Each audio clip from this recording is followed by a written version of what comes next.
क्या किया जाए?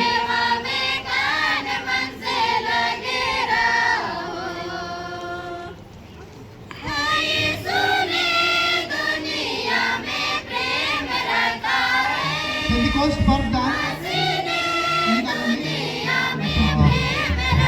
सामने में दो पात्र लगी हुई है। हम लोग पेंटिकॉस्ट पर दान हम लोग देंगे। मेरे दाहिने और बाएं साइड में दान पात्र लगा हुआ है। आप लोग दान अर्पण कर सकते हैं। और इसी गीत के साथ माता मंडली तैयार रहेंगे अपने टीम के साथ, ढोलक और मांदर के साथ सामने आ जाएंगे।